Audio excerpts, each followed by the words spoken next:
Vous écoutez un podcast de EJR Radio, la radio pour tous.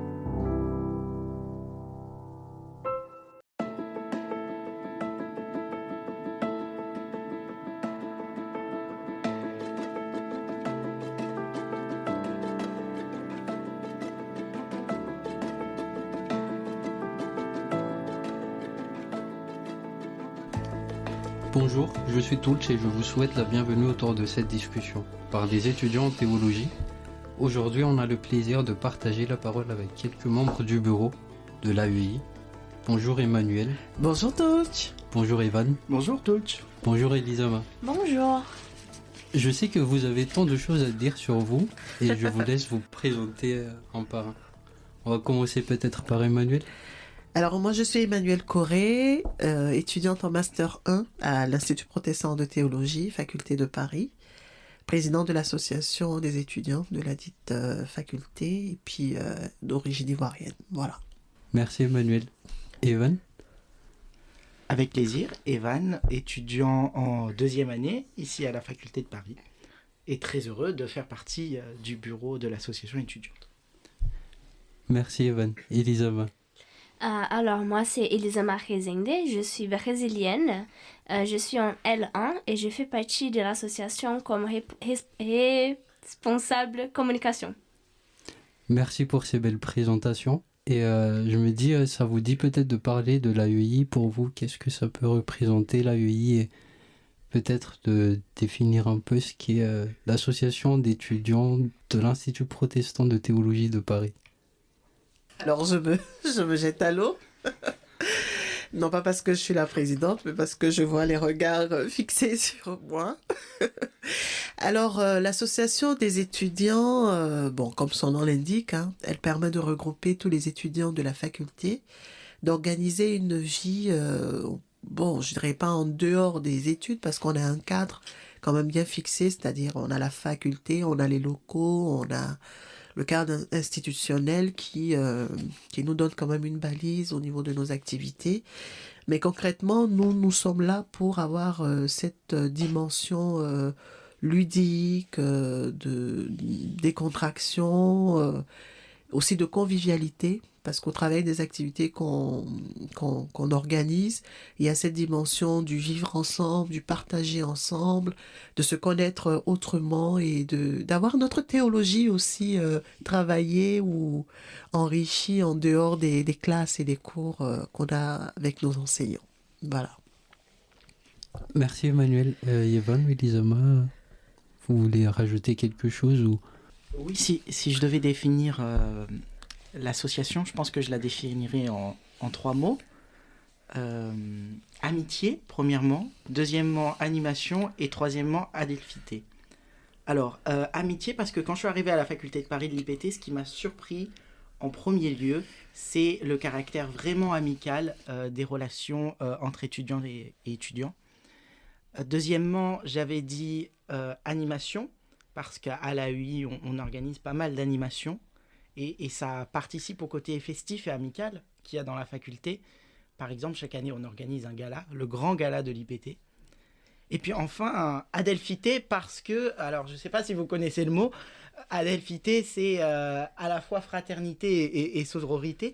Et adelphité, parce qu'il y a aussi une dimension, je dirais presque de communion, pour nous qui sommes pour beaucoup issus des églises, quelle que soit la confession à laquelle on appartient, et le fait de vivre ensemble quelque chose qui n'est pas simplement de l'ordre des études, mais aussi de l'ordre du spirituel, ça renforce de beaucoup les liens qu'on peut avoir entre nous. Alors pour moi, si je pourrais dire amitié, engagement et un cadre familial, parce que je vois qu'il y a cette amitié et cette convivialité, comme et ils ont dit aussi, et pour qui est dans le bureau, il y a aussi un engagement qu'on a envers les activités, envers les autres. Merci pour ces définitions et ces présentations de l'AEI. Vous avez sorti des beaux mots entre fraternité, adelphité, convivialité, engagement. Je trouve que ce sont des mots qui demandent quand même une certaine organisation. Comment vous conciliez la vie de l'association avec les études en théologie qui demandent aussi à côté beaucoup de travaux et de dons de soi, je dirais. Et effectivement, il a beaucoup d'engagement et d'organisation. Je crois que sans organisation, on ne peut pas le vivre. Et pour ma part, je sais que, par exemple, dans mon organisation sémanale, j'ai un peu plus de disponibilité les lundis. Donc, une fois que je me suis engagée envers le bureau, j'ai établi que les activités, je pourrais les faire le lundi. Et ça me permet aussi d'avoir un cadre où je sais que, voilà, à ces moments de ma semaine, je suis disponible pour le bureau. Moi, j'aurais aimé pouvoir établir un jour, mais dans la pratique, c'est un petit peu plus difficile pour moi parce que j'ai un rôle, en tout cas dans la fiche de poste, j'ai envie de dire, qui a été défini par le bureau et voté en assemblée dans une réunion avec tous les autres membres du bureau. Dans ma fiche de poste, il y a un rôle de regardant, de contrôle et puis de suivi aussi des activités. Donc je suis avec tous les autres membres du bureau. Et c'est vrai que c'est pas très évident pour dégager du temps fixe et se dire que bon, je mets un jour à part pour l'AEI. J'ai pas encore réussi à avoir le type d'organisation d'Elisama. Je pense que tu dois me donner quelques petits tips là-dessus. Et ça fait que c'est vraiment quand il y a un besoin, quand il y a quelque chose à faire, que je suis dans l'action et tout. Donc, je pense pas que je sois vraiment le modèle pour parler de l'organisation à ce niveau-là. Mais je sais qu'une chose est importante et même primordiale, c'est d'avoir cette envie de donner. Donc, quand on a cette envie de donner de son temps, de ses capacités, de son amour, de sa bienveillance, eh bien ça, c'est un moteur pour se surpasser des fois ou faire au-delà même de ce qu'on pouvait penser, imaginer faire pour le bien des autres, pour le bien de la communauté et surtout pour respecter aussi les engagements qu'on a pris. Voilà. Vous avez parlé de don de soi et que l'on peut apporter aux autres. Faire des études en théologie et une association dans une faculté de théologie peut apporter beaucoup de choses à ses étudiants. Mais en soi, c'est quoi étudier la théologie ? Alors, excellente question, Tulch. Je crois qu'il faudrait toute une émission ou même plusieurs émissions pour en parler. Si certains font 5 années et même un doctorat pour ça, c'est parce que le sujet il est très vaste. Mais bon, on va essayer en quelques mots de dire quelque chose là-dessus. Alors, étymologiquement, la théologie ou faire de la théologie, c'est étudier les discours sur Dieu. Donc, ce n'est pas étudier Dieu, ce n'est pas étudier un discours, mais plusieurs discours sur Dieu. Donc, on va voir que parmi les disciplines qu'on a, on va rencontrer des penseurs, des théologiens, des philosophes, des cultures, des sensibilités, des types de religions, des types de cultes. Donc, plusieurs éléments qui nous permettent d'avoir une idée sur ce que les uns et les autres, au fil des temps, au fil des siècles, des époques, dans des civilisations complètement différentes, ont pensé de Dieu, ont pensé de cette entité des fois innommable, des fois inqualifiable, qui peut sortir du cadre de la logique ou de ce qui est définissable. Voilà. Bon, je m'arrête là et puis je sais pas si mes camarades ont... Emmanuel, c'est vrai qu'il y aurait énormément de choses à dire sur ce qu'est de la théologie et qu'on pourra pas tout faire maintenant. Et il faut comprendre que cette idée de la théologie, cette étude du fait religieux, ça a aussi des implications pratiques sur nos sociétés. Toute société a des fondements théologiques.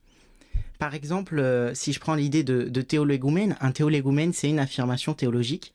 Et ces théolégumènes ont des conséquences sur la manière dont on se comporte et dont on vit dans une société donnée. Par exemple, je me permets juste un petit excursus sur les racines de la crise écologique. Quand on a creusé les racines de la crise écologique dans les sociétés occidentales, on s'est rendu compte que le christianisme n'y était pas pour rien, parce qu'en fait, il y avait cette idée, cette affirmation théologique, ce théolégomène, que l'humanité, que les humains pouvaient disposer à leur guise de la création, pouvaient dominer la création, appuyés sur quelques versets bibliques bien placés et bien hors de leur contexte pour étayer ce propos. Et cette affirmation a eu des conséquences sociales extrêmement fortes. Et c'est théologique.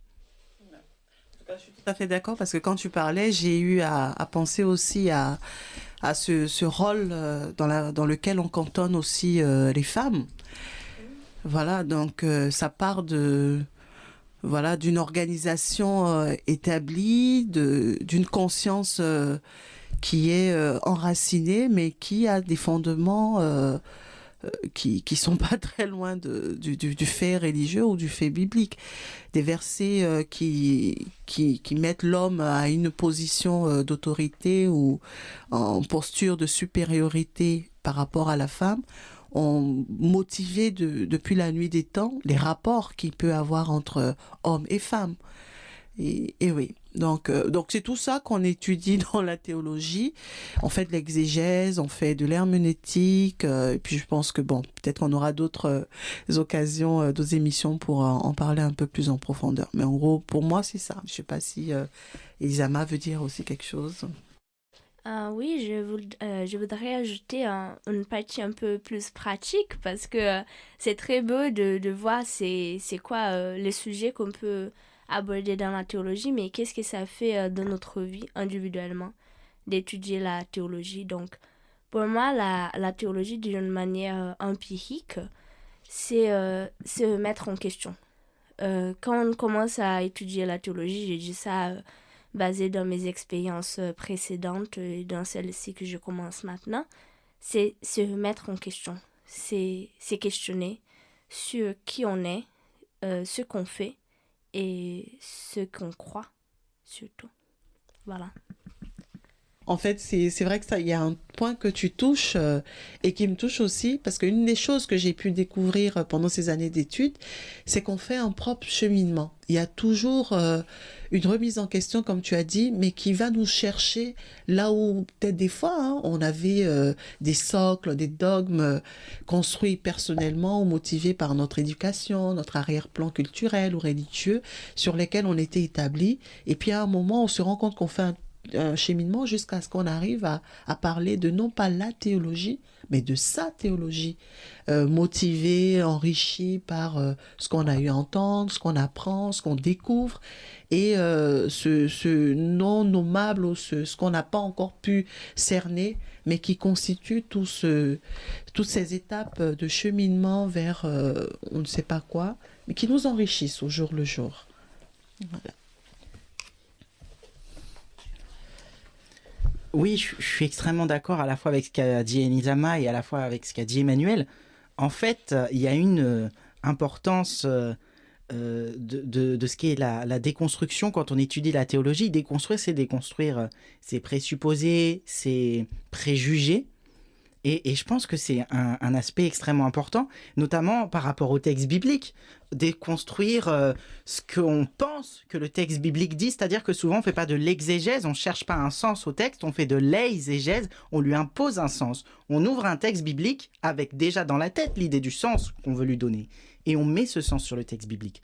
Repositionner le texte dans son contexte, ça permet vraiment de comprendre le texte biblique pour ce qu'il veut dire dans son contexte et de comprendre aussi que son contexte, c'est pas le nôtre et que dans notre contexte, il va falloir actualiser, il va falloir repenser, il va falloir faire un effort théologique. Et je trouve aussi important dire que cette déconstruction et cette découverte de nos propres théologies, comme ils ont dit, ça va aussi impacter la société où on est dedans. Parce que, comme Evan, il a parlé de notre manière de voir la société selon la théologie, il a notre société aussi, l'endroit où on est inséré. Et quand on se découvre dans la théologie, ça va forcément affecter ça aussi. Tout à fait. Et puis bon, pour faire un pont, on va dire, avec le sujet de l'AEI, c'est que je crois qu'on a eu peut-être à le mentionner au début, c'est que cette déconstruction ou ce qui se passe pendant les cours ou dans le cadre d'apprentissage des cours, eh bien, ça se poursuit dans le foyer des étudiants, dans les activités qu'on organise autour d'un apéro pendant un moment festif où il y a un partage de repas, il y a une discussion comme ça qui sort. Et là, on apprend à se connaître et on apprend à connaître aussi les sensibilités ou les acquis avec lesquels certains étaient venus, les préjugés que d'autres avaient. En fait, la discussion là, dans un environnement décontracté, elle est plus fluide et on se découvre. Et d'où l'importance d'avoir un cadre dans notre faculté, un cadre non formel que donnent les cours, mais un cadre convivial où on peut se parler à cœur ouvert, sans avoir peur de dire ce qu'on est et de ne pas se sentir peut-être jugé ou autre et d'être libre de le dire parce que c'est autour d'un repas, c'est autour d'un moment festif, dans une camaraderie, dans une fraternité ou une sororité. Et c'est pour cela que moi, je pense que l'AEI a tout intérêt à continuer, à être et puis à se projeter, pourquoi pas, dans l'univers estudiantin. Je suis tout à fait d'accord avec Emmanuel, surtout parce que j'avais aussi eu une expérience dans un autre, les études en droit. Et je vois que cette convivialité, cette amitié qu'on peut avoir avec les autres étudiants d'une manière assez naturelle, qui nous proportionne la EI, ça influencie beaucoup même notre engagement dans nos études, parce que quand on est à la fin d'une semaine assez chargée avec beaucoup de questionnements sur nous-mêmes et qu'on a un moment de convivialité où on peut parler, on peut découvrir le parcours des autres personnes et on peut voir qu'on n'est pas seul, ça nous donne encore de la force de continuer et voilà. Donc pour moi personnellement ça fait toute la différence. Voilà.